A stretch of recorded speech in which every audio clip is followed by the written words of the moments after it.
Hey guys and gals, Xavier here for Hum of the Earth, stylish as usual, signing in from Banska Bystrica, a Slovakian city of approximately 80,000 inhabitants, making it the 6th largest in the country. It is situated in central Slovakia in a valley surrounded by the lower Tatra mountains. So we're currently in the city's historical center.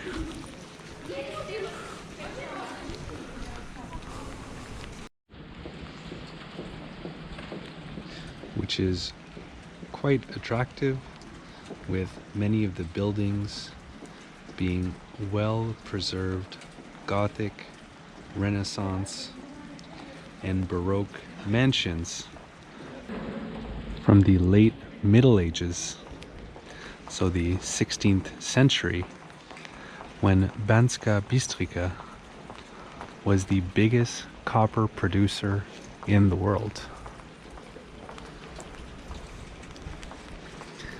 And this is why the ex-mansions here are so detailed.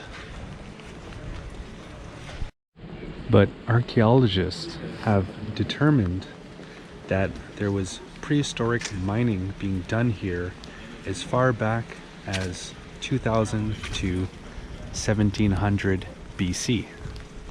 Permanent settlements existed here as far back as the 9th century, but other sources claim that due to Mongol attacks that perhaps the town here ceased to exist for a period between 1243 to 1244.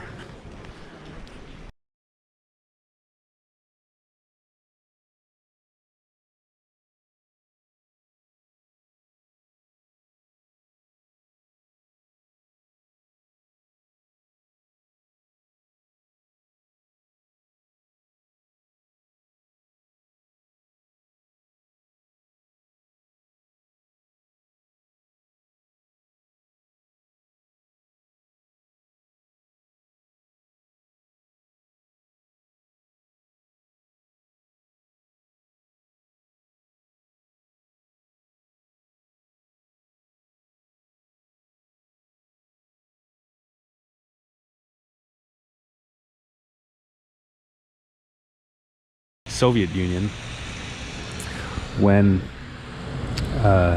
the Russian Red Communist State delivered Slovakia from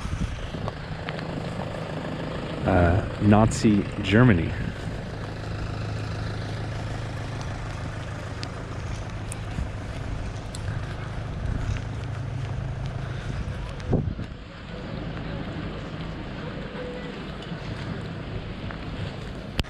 Straight ahead we have the square's clock tower, which, as you might be able to tell, is leaning. And in front of that we have something that is very common in this part of Slovakia, a Virgin Mary plague column to thank the Virgin Mary for delivering people from the plague. This is back in the 18th century that this one was erected. Here we have the St. Francis Xavier Cathedral.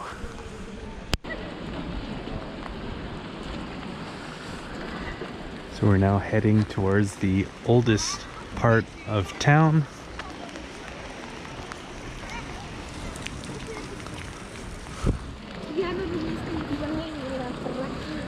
And here is where we have the city's castle. which is contained within its original fortifications here at the bottom. The city castle has served as the administrative center, but also protected the king's treasury. And then you might ask, protected from what? Well, from the Ottoman Empire. So from an empire that we would now that was centralized where we would now call the country of Turkey. So this was built to protect their valuables and obviously the townspeople from attacks, and the Turkish forces were not successful in taking over this area.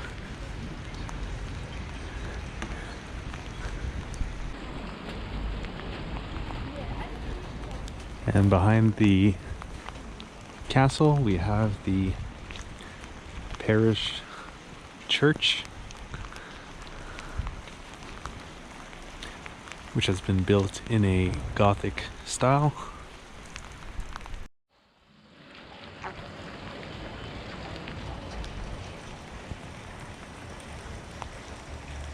And here we have the Matthias house, which used to be the residence of King Matthias Corvinus.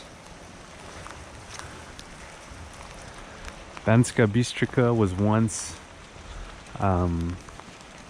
the economic and administrative hub for the larger area here in central Slovakia.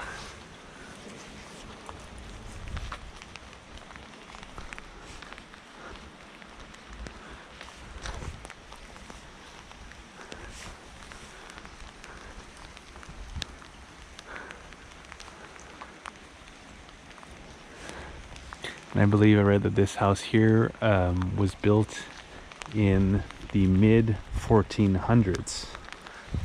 So some pretty old structures here.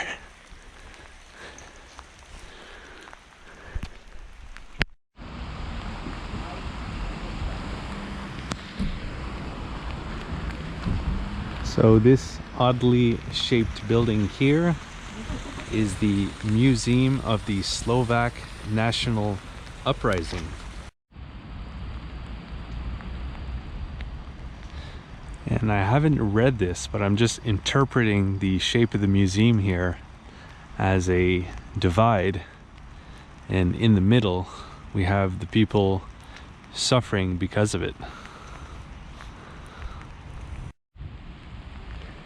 Banska Bystrica was something like the epicenter of the anti-Nazi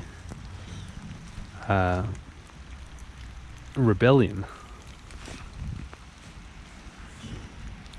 And one of the biggest resurgence events happened here in Banska Bystrica on August 29th, 1944. Unfortunately, they were not successful and were conquered by the German troops. So the area became under German control until a little bit later in 1945, when Soviet and Romanian troops came here to Banska Bystrica and successfully liberated the area from Nazi control.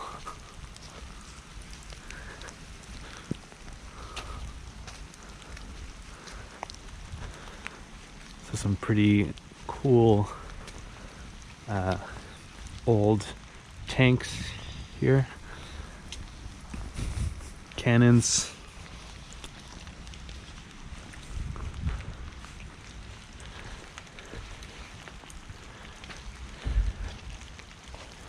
and some of the train cars, which I'm not sure here, but presumably may have been taking the Jewish people to concentration camps.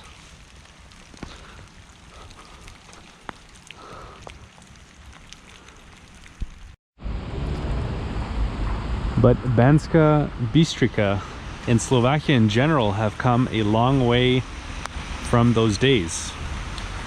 Slovakia is now an independent country, doing relatively well. And Banska Bystrica is no longer a mining town, but now a city that has successfully pivoted from being a town which once relied on the extraction of copper, which they had to because the mines dried out, but they transitioned into producing timber, so wood. I've experienced firsthand how there's a lot of forests in Slovakia, so they turn that wood into a I guess cash crop. And another important sector here for Banska Bystrica is mechanics, so producing machines, cars, etc., as well as tourism. Being situated once again in the lower Tatra Mountains, this is a popular destination for alpine skiing, hiking, and also being situated on the Hron River. It's also a good place for whitewater rafting. People also come cross-country skiing, and I've heard paragliding and other kind of outdoor activities. So tourism is a big part of the money coming into Banska Bystrica.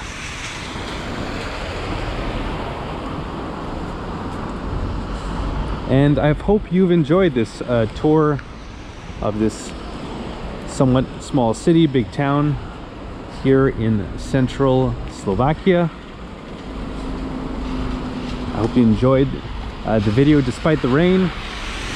I've enjoyed my time here despite the weather. And if you are interested in this part of the country, I have some other videos on my channel of other cool towns you can visit here, such as Banska Bystrica, Nitra, and Bratislava. And if you'd like to see the beauty of Slovakia in general, I made a longer video called Journey Through Western Slovakia, where I bicycle from Bratislava all the way to the center of the country. And then coming up on the channel, I'll be making a video of the small town north of here called Vlakonik. Almost certainly saying that wrong, but apparently this is a cool place to visit with a very well preserved typical old small town in Slovakia with wooden houses. And I'll be touching into kind of Slovakian traditional Slovakian culture in that video. And then after that I will continue cycling through the country in a video called Journey Through Eastern Slovakia, which Eastern Slovakia is again more rooted in Slovakian traditional culture than the western part of Slovakia, which is more kind of modern and more of a working class type of societal structure. And this was all part of my journey bicycling through Central and Eastern Europe. Before that, I bicycled from Cape Town, South Africa to Nairobi, Kenya, and before that, from Canada, where I'm from, and I cycled all the way down to southern Patagonia in Argentina. And all of those videos are available on this very same YouTube channel, Hum of the Earth. And if you'd like to see an interactive map of everywhere that I've been and everything that I've got to see and do, that I have available over on my website. Follow thehumoftheearth.com,